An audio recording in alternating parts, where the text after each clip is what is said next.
Ақтөбеде антитеррорлық операция режимі жүргізілуде. Қаладағы қару-жарақ дүкендері мен әскери бөлімге қарақшылық шабуыл жасаған барлық қылмыскерлер анықталып, бірнеше ұсталды. Қашып жүрген қалған содырларды іздестіру және ұстау бойынша күшейтілген іс-шаралар жүргізілуде.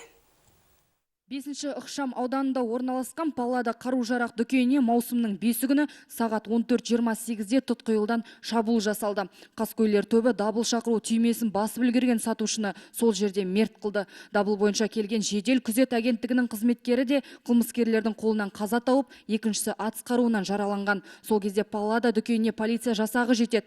Қарулы қақтығыстан соң содырлар патрульдік машинаны басып алады. 17 атыс қаруын, 3 газ тапаншасын, патрондар мен пышақтарды алған олар қаладағы екінші қару-жарақ дүкені Пантераға барады. Патрульдік автокөлікпен келген 6 адам дүкендегі 2 адамды пышақтап тастайды. Оның бірі сол жерде қаза табады. Құқық қорғаушылар оқиға орнында 3 қылмыскердің көзін жойып, біреуін жаралайды, ал 2 қылмыскер қашып кеткен. Пантера магазинінің қасында тұрам почти. Сол машинамен келе жатқанда алдымда жолдың көлденен бір 9 маршрут болып, жаңа автобус тұрған, соның ішіндегі адамдары қашып маған қарай шапқасын мен екі жағынан көрдім, сосын милициялар атқылап атқан сол Пантераға қарай. Содан басталып көрдім де, сосын артқа кейін жолынан бұрылып арт жаққа тоқтап қарадым, содан жаңағындай атыс көрдік енді осы Ақтөбеде болып осындай жағдай. Қолдарына қару алып, қоғамдық көлікке мінген қылмыстық топтың ендігі көздегені ұлттық ұланның 66-55 әскери бөлімін басып алу еді. Бөлімше қақпасын бұзып өтіп, әскери жасақпен және келіп жеткен полиция қызметкерлерімен атысады. Алайда әскерилер отан алдындағы борышына адал болды. Соңғы демі қалғанша оқыстан шабуыл жасаған жаудың бетін тойтарды. Сол жерде ұлттық ұланның келісімшарт бойынша жұмыс істеп жүрген 3 әскери қызметшісі қаза болып, 6-ы жараланды. Сол атыста әскери бөлімді қорғап ерлікпен қаза болған 3 әскеридің бірі сержант Берікқалиев. Ол Батыс Қазақстан облысы Жәнібек ауданы Жақсыбай ауылының тумасы. Оның артында 4 баласы және жары қалған. Әзірге бейбіт тұрғындар арасынан 2 полиция, 2 әскери және сатушы мен күзетші қаза болды.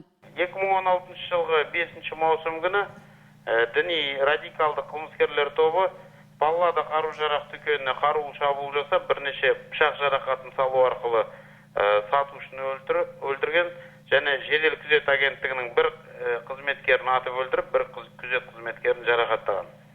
Оқиға орнына жедел түрде жеткен жол патрульдік полиция қызметкерлері, олар яғни полиция сержанты Нагин Жандос, полиция сержанты Жетіғарин Әлбек және полиция аға сержанты Оразбаев Дәурен қарулы қылмыскерлермен қақтығысқа түсіп, ашық айқасқа түсіп, қарулы қарсылық көрсетті.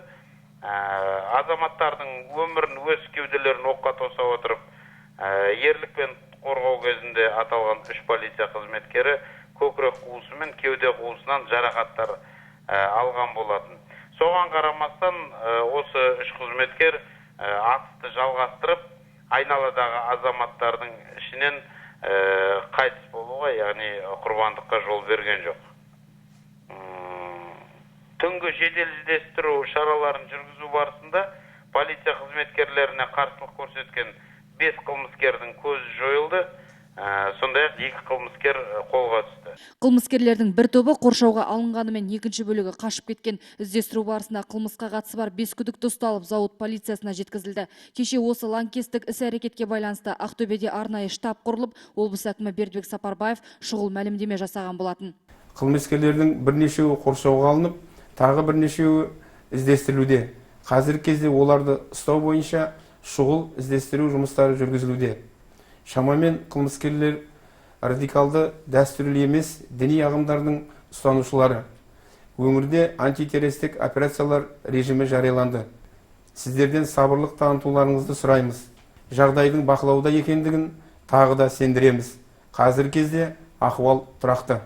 Түнде жүргізілген іс-әрекеттер кезінде құқық қорғаушыларға қарсылық көрсеткен тағы 5 қылмыскердің көзі жойылды. 2 ұсталды. Дүкендерден ұрланған қару-жарақтың басым бөлігі тәркіленген. Гүлбағда Қайратқызы, Аманжол Айтмағамбетов, Қазақстан, Ақтөбе.